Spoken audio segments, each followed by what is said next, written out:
ආයුබෝවන් යාළුවෝ හැමෝටම. අපි අද කතා කරන්න යන්නේ නිවසක් වයරින් කරන නිවැරදි ක්‍රමය. ඒ කියන්නේ complete house wiring guide එකක් ගැනයි. ඉතින් වීඩියෝ එකට යන්න කලින් මගේ YouTube channel එක subscribe කරලා නැත්නම් subscribe කරන්න. ඒ වගේම මම අලුතෙන් වීඩියෝ එකක් දැම්ම ගමන් ඔයාලට notification එකක් ගෙන්නගන්න bell icon එකත් click කරන්න. ඒ වගේම වීඩියෝ එක හොඳයි නම් like එකක්, comment එකක්, share පාරක් දාගෙන යන්න තමතක කරන්න එපා. හොඳයි. අපි දැන් වීඩියෝ එකට යමු. නිවසක විදුලි පද්ධතිය කියන්නේ හරියට ආරක්ෂිත බලකොටුවක් වගේ නේද? හැබැයි ඒක හරියටම නීතියට අනුව හදලා නැත්තම් මේ බලකොටුවම තමයි ලොකුම අනතුර වෙන්නේ. ඉතින් ශ්‍රී ලංකාවේ සහ ජාත්‍යන්තර ප්‍රමිතීන්ට අනුව මේ විදුලි බලකොටුව හරියටම ගොඩනගන්නේ කොහොමද කියන එක ගැනයි මේ කතා බහ. ඉතින් අපි මේ ගමන පැහැදිලි කොටස් පහකට කඩලා තිනවා. මුලින්ම බලමු මේකට ආදාළ නීති රීති සහ ප්‍රමිතීන් මොනවද කියලා. ඊළඟට අපේ DB එකේ ඉන්න ආරක්ෂකයෝ 3 දෙනා ගැන ඉගෙන ගමු. ඊට පස්සේ නිවැරදි MCB එක තෝරගන්නේ කොහොමද? විදුලි උපකරණ වලට හරියන්න වයර් ගලපන්නේ කොහොමද? සහ අවසාන වශයෙන් අනිවාර්යයෙන්ම පිළිපදින්න ඕන ආරක්ෂක නීති ගැනත් කතා කරමු. හරි. එහෙනම් අපි වැඩේට බහිමු. පළවෙනි කොටස. ආරක්ෂිත විදුලි සිස්ටම් එකක් කියන්නේ අහුවෙච්ච විදියට කරන දෙයක් නෙවෙයි. ඒක හරියටම ගොඩනගන්න ඕන නිල වශයෙන් පිළිගත්ත ශක්තිමත් නීති රීති කියන අත්තිවාර මූඩ. ලංකාවේදී නම් ඕනෑම ගෙදරක වයරින් එකක් කරද්දී මහජන උපයෝගිතා කොමිෂන් සභාව, ඒ කියන්නේ PUCSL, CB එක සහ ලෙකෝ එකේ නීති රීති වලට අනිවාර්යයෙන්ම යටත් වෙන්න ඕන. හැබැයි මේ හැම දෙයකම මුල තියෙන්නේ ලෝකයේ පිළිගත්ත බ්‍රිතාන්‍ය ප්‍රමිතියක් වෙන BS 70771. ඉතින් ඒකෙන් කියවෙන්නේ මේක හරිම ශක්තිමත් පද්ධතියක් කියන එක. හොඳයි. දැන් අපි යමු අපේ ගෙදර විදුලි පද්ධතියේ පාලන මධ්‍යස්ථානයට. ඒ කියන්නේ distribution board එකට. නැත්නම් අපි කියන විදිහට DB එකට. මේක ඇතුලේ ඉන්නවා හරිම වැදගත් ආරක්ෂකයෝ 3 දෙනෙක්. අපි බලමු ඒ කවුද කියලා. මෙන්න ඉන්නවා පළවෙනියා මේන් ස්විච් එක. මෙයා තමයි මුළු ගේටම තියෙන ප්‍රධාන ගේට්ටුව. ඕන වෙලාවක මේක ඕෆ් කරලා සම්පූර්ණ කරන්ට් එකම කපලා දාන්න පුරුවා අලුත් වැඩියාවකට හරි හදිසියකට හරි. හැබැයි හොඳට මතක තියාගන්න මෙයා ඉබේ වැඩ කරන්නේ නැහැ. ඒ කියන්නේ කරන්ට් ලීක් එකකටවත් ෂෝට් සර්කිට් එකකටවත් මෙයා ට්‍රිප් වෙන්නේ නැහැ. ඒක කරන්න ඕනේ අති. දෙවැනි ආරක්ෂකයා තමයි RCCB එක. අපි කවුරුත් දන්න විදිහට ට්‍රිප් ස්විච් එක. මෙයා තමයි නියම ලයිෆ් ගාඩ්. ඇඟට දැනෙන්නේවත් නැටි පොඩි කරන්ට් ලීක් එකක් වුණත් මෙයා අල්ලගන්නවා. අල්ලගෙන ඇහක් පියවන්නත් කලින් මිලි තත්පර ගානකින් කරන්ට් එක කපලා දාලා ජීවිතයක් බේර ගන්නවා. මේ අංකේ නම් හොඳටම මතක තියාගන්න. 30 මිලි ඇම්පෙයාර්. ඒ කියන්නේ මිලි ඇම්පෙයාර් 30. ලංකාවේ නීතියට අනුව ගෙවල් වල ප්ලග් පොයින්ට් තියෙන හැම සර්කිට් එකකටම අනිවාර්යයෙන්ම දාන්න ඕන RCCB එකේ සංවේදීතාවය තමයි මේ. ඇයි දන්නවද? මොකද මිලි ඇම්පියර් 30 කියන්නේ මිනිසුන්ගේ හදවතකට කිසිම හානියක් නැතුව දරා ගන්න පුළුවන් කරන්ට් එකේ උපරිම සීමාව. මේකනම් අතිශයින්ම වැදගත්. කිසිම වෙලාවක ගෙදරක ප්ලග් සර්කිට් එකකට මිලි ඇම්පියර් 100ක RCCB එකක් දාන්න එපා. ඒක නීතියෙනුත් අහනම් ඒ වගේම හරිම භයානකයි. මොකද ඒක ජීවිතයක් බේර ගන්න තරම් ඉක්මනට ට්‍රිප් වෙන්නේ නැහැ.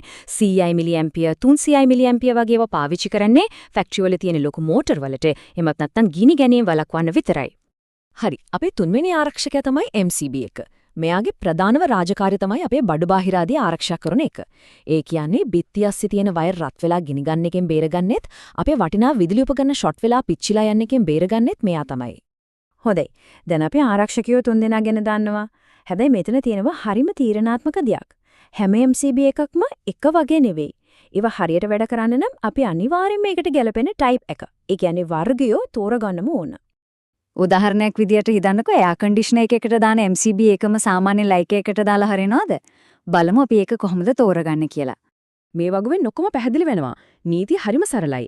මෝටරයක් තියෙන ඕනම දෙයක්, AC එකක්, ෆ්‍රිජ් එකක්, වතුර මෝටරයක් වගේ ඒවට දාන්න ඕන type C MCB. මුකුට මේවා ස්ටාර්ට් වෙද්දී එකපාරට ලොකු කරන්ට් එකක් ඇදලා ගන්නවා. අපි ඒකට කියනවා in rush current කියලා. type C එක හදලා තියෙන්නේ අන්නේ පොඩි වෙලාවට ට්‍රිප් නොවි ඉන්න. අනිත් හැම දෙයකටම light, TV, plug points වඩා සංවේදී type B එක තමයි දාන්නේ. දැන් අපේ ආරක්ෂකයෝ ආරක්ෂා කරන පාරවල් ගැන, ඒ කියන්නේ වයර් ගැන අපි කතා කරමු. වයරින් වල තියෙන රන් නීතිය තමයි මේ. මේ සූත්‍රය දැකලා බය වෙන්න එපා. මේකෙන් කියවෙන්නේ හරිම සරල දෙයක්. හිතන්නකෝ වයර් එක පාරක් කියලා. MCB එක ඒ පාරේ තියෙන බර පාලනයක් කියලා. පාර හැම වෙලේම ඒකේ යන වාහනවල බරට වඩා ශක්තිමත් වෙන්න ඕනේ නේද? අන්න ඒ වගේ වයර් එකේ ධාරිතාවය ඒක ආරක්ෂා කරන MCB එකේ අගයට වඩා හැම වෙලේම වැඩි වෙන්න ඕන. එහෙම නැති වුණොත් MCB එක ට්‍රිප් වෙන්න කලින් වයර් එක රත් වෙලා ගිනි ගන්න පුරුවන්. හොඳයි. අපි බලමු ඇත්තටම වෙන දෙයක්. අධි බල ඇති ඉන්ස්ටන්ට් වෝටර් හීටරයක් වයර් කරන්න ඕන කොහොමද? මේ නීතිය ඒකට බලපාන්නේ කොහොමද? ගොඩක් අය කරන හැබැයි හරිම භයානක වැරද්දක් තමයි මේ වගේ උපකරණවලට සාමාන්‍ය ප්ලග් එකට දෙන වයර් එක, ඒ කියන්නේ 2.5 mm² වයර් එක පාවිච්චි කරන එක. මේකෙන් වෙන්නේ වයර් එකට දරාගන්න බැරි බරක් දීලා ඒක රත් වෙලා අන්තිමේදී ගින්නක් ඇති වෙන්න තියෙන ඉඩකඩ ඊටම ඉහළයි. ඉතින් හරියටම ආරක්ෂිතව මේක කරන්න ඕන මෙහිමයි. ඒකටම වෙන් වෙනම ලයින් එකක් අදින්න ඕන ගොඩක් මහත වයර් එකකින්. ඒ කියන්නේ 4.0 mm² හරි 6.0 mm² හරි. ඊට පස්සේ ඒකට හරියන 30A හරි 32A හරි MCB එකකින් ඒක ආරක්ෂා කරන්නත් ඕනේ. එතකොට කිසිම අවදානමක් නැහැ. මෙන්න තියෙනවා තවත් බහුලව පාවිච්චි වෙන උපකරණ කිහිපයකට අදාළ පොඩි සාරාංශයක්. බලන්නකෝ ලයිට් වලට 1.5 වයර් එකයි 6A MCB එකයි ප්ලග් වලට 2.5 වයර් එකයි 20A MCB එකයි මේ විදිහට උපකරණයේ බලය වයර් එකේ සයිස් එක සහ MCB එක අතර තියෙන සම්බන්ධය හරිම පැහැදිලි නේද? හොඳයි. අපේ මේ ආරක්ෂක බලකොටුව සම්පූර්ණ කරන්න නම් කෙවල් කරන්නම බැලි අනිවාර්යයෙන්ම පිළිපදින්න ඕන අවසාන නීති ටිකක් තියෙනවා. පළවෙනි දේ earthing. ඒ කියන්නේ earth resistance එක ohm 35ට වඩා අඩු වෙන්නම ඕන. දෙවෙනියට අලුත් වර්ණ කේත.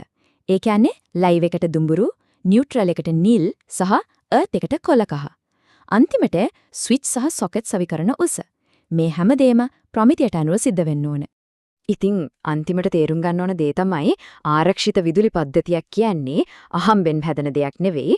ඒක කියන්නේ ජීවිත බේර ගන්න හදපු ඉංජිනේරුමේ ප්‍රමිතීන් වලට අනුව හරිම සූක්ෂමව නිර්මාණය කරපු දෙයක්. සරලවම කිව්වොත් වයර් එකේ මහතේ ඉඳන් ට්‍රිප් ස්විච් එකේ සංවේදීතාවය දක්වා මේ සිස්ටම් එකේ තියෙන හැම පොඩිම කෑල්ලක්ම හරියට තෝරගෙන හරියට සවි කරලා ඒකට වැඩ කළොත් විතරයි ජීවිත වගේම දේපලත් ආරක්ෂා වෙන්නේ. ඉතින් මේ හැමදේම අහුවට පස්සේ අවසාන ප්‍රශ්නයක් ඉතිරි වෙනවා. Tamange නිවසේ විදුලි පද්ධතිය ඇත්තටම ආරක්ෂිත බලකොටුවක්ද? ඒකමත් නැත්නම් අපි නොදැනුවත්වම හැංගිලා තියෙන අනතුරක්ද? ඒ ගැන හිතන්න.